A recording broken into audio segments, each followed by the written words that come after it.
রোদ ঝলমলে একটা শীতের মিষ্টি সকালের অনেক অনেক শুভেচ্ছা ও ভালোবাসা জানিয়ে আমি তোমাদের মিতালি আমার নতুন আরেকটা ব্লগে তোমাদের সকলকে জানাই স্বাগত।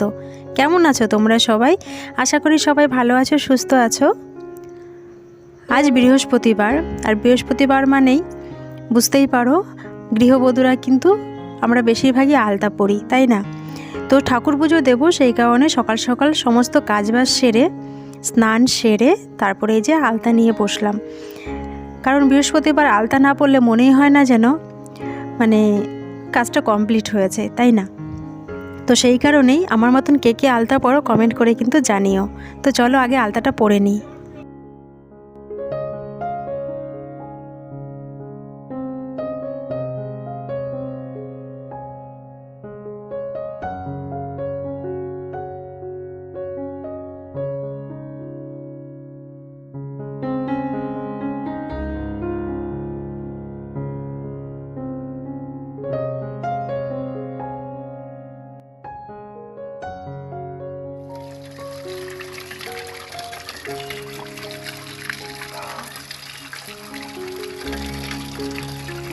সপ্তাহের অন্যান্য দিনের তুলনায় বৃহস্পতিবারের পুজোটা কিন্তু সম্পূর্ণই আলাদা।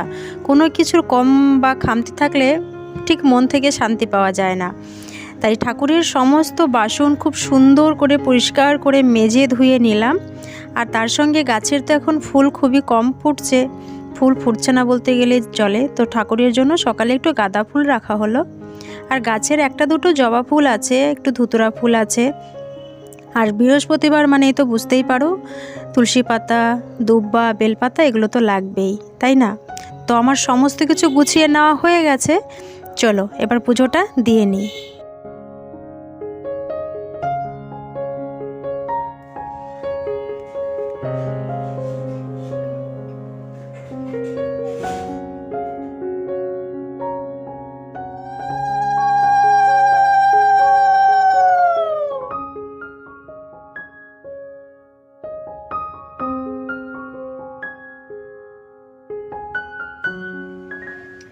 Good morning, welcome back to my channel. কেমন আছো সকলে? আশা করি সবাই সুস্থ আছো, ভালো আছো।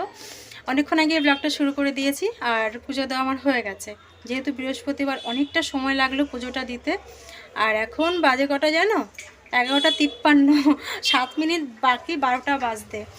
তো যাই হোক, কেমন আছো তোমরা সকলে অবশ্যই জানিও। আমরা মোটামুটি সবাই ভালো আছি, তবে দুষ্টু বাবার শরীরটা একটু খারাপ। তার কারণ হচ্ছে দুদিন ভীষণ খাটনি পড়ে গেছে, ওর অফিসের কাজে।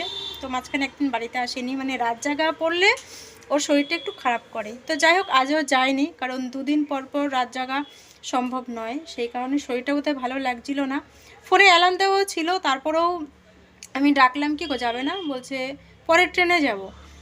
এখন 12টা বাজে, এখন আর কি পরের ট্রেনে যাবে?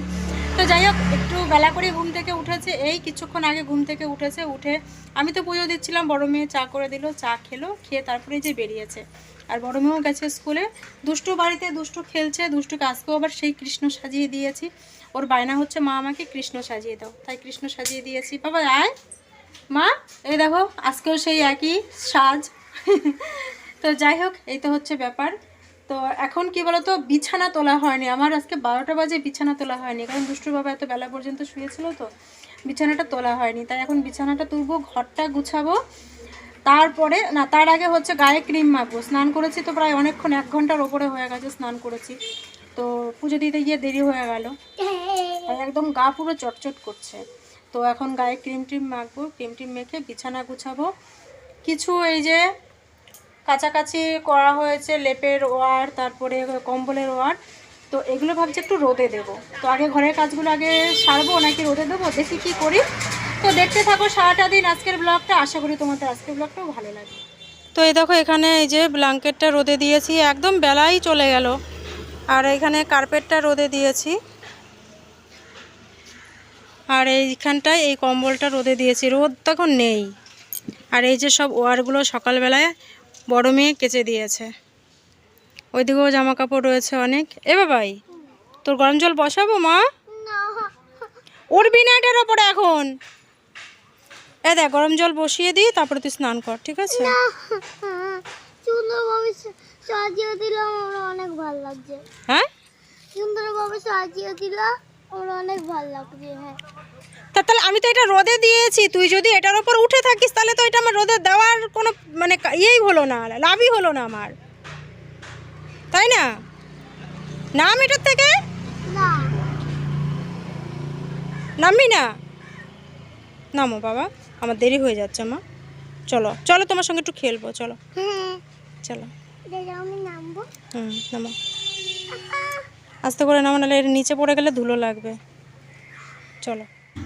শীতের বেলা আরও আগে রোদে দিলে বেশ ভালো হতো, কিন্তু যাই হোক, পুজো দিয়ে উঠতে উঠতে দেরি হয়ে গেল, কি আর করব বলো। তো ভাবলাম যে সকাল সকালে একটু চা করে খেয়ে নিই। সকাল সকাল আর কোথায়, বেলা তো হয়ে গেছে দুপুরই। তো পুজো দিতে দেরি হয়ে গেল, আর পুজো না দিয়ে না আমি কখনো খেতে পারি না, না খেয়েই পুজোটা দেওয়ার চেষ্টা করি। কারণ আগে যদি খেয়েই নিই ঠাকুর সেবা দেওয়ার আগে, তাহলে তো ঠাকুর সেবা দেওয়ার কোনো মানেই হলো না, তাই না? আগে ঠাকুর সেবা, তারপর নিজের সেবা। তো সকালে আর কি আর করব, কিছু আর সেরকম কিছু করিনি। বড় মেয়েও পাউরুটি খেলেও আজকে স্কুল যায়নি, কারণ স্কুল পরীক্ষা চলছে, ওদের তো এখনও পরীক্ষার দেরি, সেই কারণে ওদের কদিন দেখি স্কুল ছুটি আছে। তো সকালে পাউরুটি খেলো, আর দুষ্টু তো মিড ডে মিলের খাবারটা খেলো, আর আমার জন্য এখানে চা করে নিচ্ছি। আর চাটা খাওয়ার সময় জানো তো, দেখলাম যে চাটা একটু কেমন তেতো তেতো লাগছে, কি জানি কেন লাগলো জানি না। তো চায়ের সঙ্গে এদিকে আমি নিয়ে নিয়েছিলাম দুটো মালপোয়া, গতকাল রাতে একটু মালপোয়া করেছিলাম, আর তার সঙ্গে একটা সেকা পাউরুটি, দারুণ লাগে খেতে।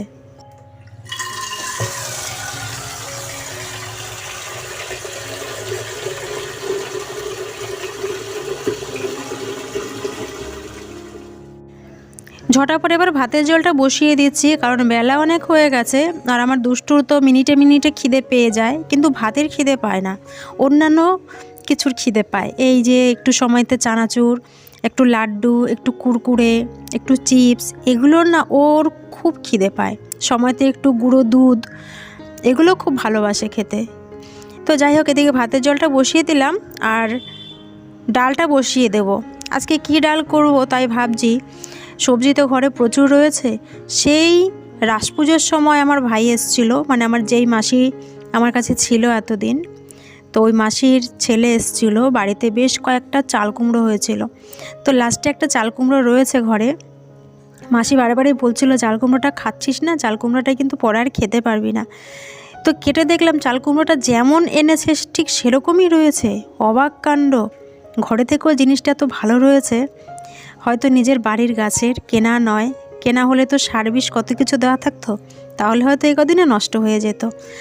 কিছুটা চাল কুমড়ো ডালে দিলাম, আর বেশিরভাগটাই কেটে নিলাম ছোট ছোট ডুমো ডুমো করে, পাতলা পাতলা করে ভাজা। দুষ্টুর বাবা এই চাল কুমড়ো ভাজাটা খুব ভালোবাসে খেতে, কিন্তু আমার আবার খুব একটা ভালো লাগে না। আমার আবার ভেতরে সর্ষে বাটার পুর দিয়ে করলে বেশ ভালো লাগে খেতে, কিন্তু ওকে করে দিলে কী হয় বলো তো, সর্ষে বাটাটা বার করে ফেলে দিয়ে শুধু চাল কুমড়ো ভাজাটা খায়। সেই কারণে আর ওইভাবে আর করি না, একার জন্য বিরক্ত লাগে একার জন্য করতে। তাই ও যেভাবে খেতে পছন্দ করে সেইভাবেই করে নিলাম। তো চাল কুমড়ো ভাজাটা হয়ে গেছে, এদিকে ডালটাও হয়ে গেল। আর আজকে ডালের মধ্যে না একটু ধনেপাতা দিয়েছি। তোমরা আবার বলবে যে সব কিছুতে ধনেপাতা দাও, ভালো লাগে খেতে গো, তাই দিয়েছি। আজকে একদম সিম্পল রান্নাবান্না, ডাল। আর আজকে ডালটা পরিমাণে একটু কমই করেছি, তার কারণ ডাল একদমই মানে বাড়ন্ত ছিল।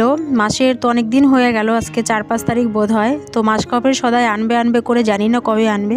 তো যেটুকু ডাল ছিল সেটুকুই রান্না করেছি। আর ডালটা আজকে একটু পাতলাই হয়েছে, ওই যে বললাম পরিমাণে কম ছিল। আরেকটা জিনিস করেছি, সেটা কি জানো, দাঁড়াও দেখাই। এই যে ধনেপাতা বাটা। তো দুপুরবেলায় আর কি লাগে বলো, সিম্পল খাওয়া দাওয়া। তো এই ছিল আজকের আমার ব্লগ। কেমন লাগলো তোমরা কিন্তু কমেন্ট করে জানিও, ভালো লাগলে একটা লাইক করে দিও।